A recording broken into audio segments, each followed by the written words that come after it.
Hello friends, आज मैं आपके साथ शेयर करती हूँ खाटू श्याम जी दर्शन का ब्लॉग। हम चले जुप्पा से 6 तारीख को खाटू श्याम जी के लिए। ये अभी हम जुप्पा से रोडवेज बस में जा रहे हैं, उसके लिए वेट कर रहे हैं। अभी बस आएगी। जुप्पा स्टेशन पे 3-3:30 बजे का टाइम था जब हम वेट कर रहे थे कि हाँ खाटू श्याम जाके आएंगे। काफ़ी टाइम से सोचा था जाने के लिए, लेकिन प्रोग्राम नहीं बन रहा था। अभी वेट ही चल रहा था खाटू श्याम जी की बस का। जो बस हमें मिली आई थिंक 3-3:30 के आसपास। जब बस आई तो हम ये बस आने का टाइम हो चुका था। बस में बैठ के हम चल दिए खाटू श्याम जी के लिए, जो डायरेक्ट हिसार से रिंगस तक जाती है। हम उस बस में बैठे, जयपुर वाली बस में जिसने रिंगस उतारा हमें। हम 3:30 बजे बैठे हैं बस में जुप्पा से। उसके बाद रिंगस शायद 9-9:15 के आसपास उतरे थे हम। ये बस का ट्रैवल था। बस लगभग खाली थी, बस में कोई इतनी भीड़ नहीं थी। बाकी बस में सफ़र करना भी अच्छा ही लगता है। ये रास्ते में एक जगह कुल्फ़ी लेके वो खाने लग गए। डॉक्टर साहब बैठे हैं अपने फ़ोन में बिजी। हम थोड़ा बहुत इंजॉय कर रहे हैं, इधर उधर का ट्रैवलिंग देख रहे हैं रास्ते बाहर की तरफ। उसके बाद बस झुंझुनू जाके रुकी। थोड़ी देर के लिए बस वालों ने ब्रेक लिया। उसके बाद हम वेट ही कर रहे थे कि कब बस चलेगी, कब पहुंचेगी, कब हम खाटू श्याम जी पहुंचेंगे। सफ़र काफ़ी अच्छा था, एंजॉय करते चल दिए। 2 ही गए थे हम, मैं और मेरे हस्बैंड। उसके बाद हम पहुंचे 9 के आसपास रिंगस में। फिर खाटू श्याम जी गए हम ई रिक्शा से। हमने एक जगह बैठ के चाय वगैरह पी। उसके बाद हम धर्मशाला वगैरह देखने चले गए कि धर्मशाला कहाँ मिलेगी, होटल या फिर कोई रूम जो अपने बजट में हो।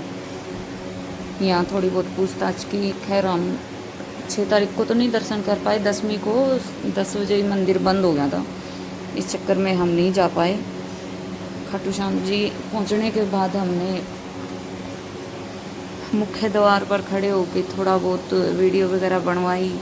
खाटू श्याम जी बाबा को प्रणाम किया पहुँचते ही। बहुत भीड़ आई हुई थी खाटू श्याम में, बहुत ज़्यादा।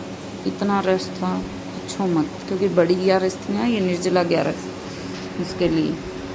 फिर हम देख ही रहे थे इधर उधर कि कहीं धर्मशाला का प्रबंध हो जाए या फिर कोई रूम मिल जाए जो अपने बजट में हो।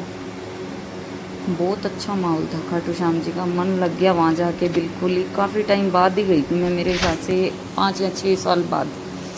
जाने का कोई प्रोग्राम वैसे तो काफ़ी दिन से बन रहा था, लेकिन 6 तारीख को अचानक सुबह बैठे बैठे, या तो मैं ऑफिस के लिए तैयार हो रही थी, फिर अचानक मन बन गया कि नहीं कल बड़ी 11 है तो चलते हैं खाटू श्याम। पहुँच के फिर हमने शाम को खाना वगैरह खाया। रूम ले लिया था हमने, एक घर के अंदर ही अच्छा सा रूम मिल गया था अपने बजट के अंदर ही। उसके बाद खाना खाया, खाना खा पी के हम सो गए। फिर नेक्स्ट डे हम सुबह निकले 7 बजे रूम से। हमने सोचा हम पहुँचेंगे श्याम कुंड में, जाके स्नान करेंगे, उसके बाद दर्शन करेंगे। लेकिन शायद हमारी किस्मत में नहीं था श्याम कुंड में स्नान करना। श्याम कुंड हमें बंद मिला, क्योंकि भीड़ ज़्यादा हो गई थी आई थिंक, इसी वजह से श्याम कुंड को बंद कर दिया गया था। फिर हमने वहीं कोई एक दुकान देखी जिसमें नहाने वगैरह का प्रबंध करा गया था, पीछे रहने का सिस्टम था। तो वहाँ से नहा धो के रेडी होके फिर हम निकले खाटू श्याम जी के मंदिर में जाने के लिए। लाइन में लग चुके थे हम। यहाँ काफ़ी सेवा भी चल रही थी। कोई दूध की सेवा कर रहा था, दूध पिला के श्रद्धालुओं को, कोई ठंडा वगैरह पिला के, सब तरह की सेवा कर रहे थे लोग। काफ़ी रश था, भीड़ भी लाइन भी मेरे हिसाब से 2-2.5 किलोमीटर लंबी लगी थी। उसमें चल दिए। ये हम प्रसाद वगैरह लेके थोड़ी देर बैठे थे कि चाय वगैरह पी लेते हैं एक बार, फिर निकलते हैं। सुबह से चाय नहीं पी थी। चाय पी के फिर हम लग गए थे लाइन में लगने के बाद चला, ये काफ़ी लंबा रास्ता था। ये 3 किलोमीटर के आसपास श्रद्धालुओं की लाइन लगी हुई थी। बस दुखी सी बात का रहा कि खाटू श्याम जी के, बाबा जी के दर्शन सिर्फ 2-3 सेकंड के ही हो पाए, और वो भी मैं रिकॉर्ड नहीं कर पाई, क्योंकि वहाँ कोई रुकने ही नहीं दे रहा था। चलो चलो आगे बढ़ो, चलते जाओ, ऐसे कर रहे थे सभी। ना प्रसाद भी बस वहीं दूर से चढ़ाना पड़ रहा था। अर्जी वगैरह लगा के नारियल वगैरह बांध दिए थे हमने वैसे तो, पर वही है, मंदिर के दूर से दर्शन हुए, सोच के तो चले थे अच्छी तरह से बाबा जी से मिल के आएंगे। श्याम बाबा ने बुलाया है तो अच्छी तरह ही जाएंगे। पर शायद किस्मत में नहीं था, दूर से ही थोड़े से दर्शन हुए, तसल्ली नहीं हुई। मेरा तो सच में मूड ऑफ हो गया था कि इतनी दूर से आए, सोचा था थोड़ी बहुत देर के लिए दर्शन होंगे लंबे, पर नहीं हो पाए दर्शन। बहुत ज़्यादा भीड़ थी, बहुत रश था, हद से ज़्यादा भीड़ थी। उसके बाद हम दर्शन करके ये लाइन में लगे हुए हैं सभी तरह। थोड़ा बहुत रिकॉर्ड किया मैंने। देखो इतनी ज़्यादा भीड़ थी, ये दोनों तरफ के कैमरे से रिकॉर्ड कर रखे हैं। पीछे भी इतनी भीड़, आगे भी। बच्चे भी परेशान हो गए थे, जिनके साथ छोटे छोटे बच्चे आए हुए थे गर्मी में, पर बाबा जी ने बुला रखा था उनको। उनकी किस्मत अच्छी है कि बाबा जी बुला रहे हैं उनको, दर्शन हो गए थे उनको भी। उसके बाद हम चल दिए शाम को वापस घर से।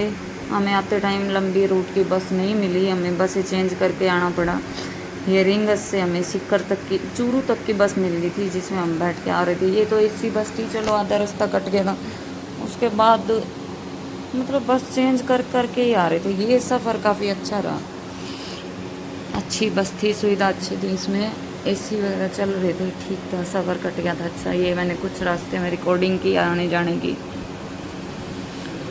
बस लंबा रूट था, सोचा थोड़ा आते रिकॉर्ड कर लेते हैं।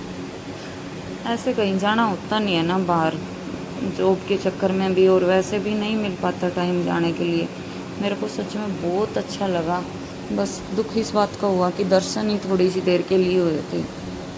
और राजस्थान में भी पहाड़ है, मैंने तो पहली बार देखे। ये मेरे को जगह तो नहीं पता, शायद सीकर की होगी, आइडिया है शायद सीकर की हो, क्योंकि ध्यान नहीं दिया था मैंने बाहर की तरफ कौन सा गांव है, कौन सा शहर है। पहाड़ मैंने पहली बार देखे हैं राजस्थान में, हिमाचल वगैरह में तो सुने थे। फिर हम सीकर पहुंच गए थे, सीकर से हम चूरू आए।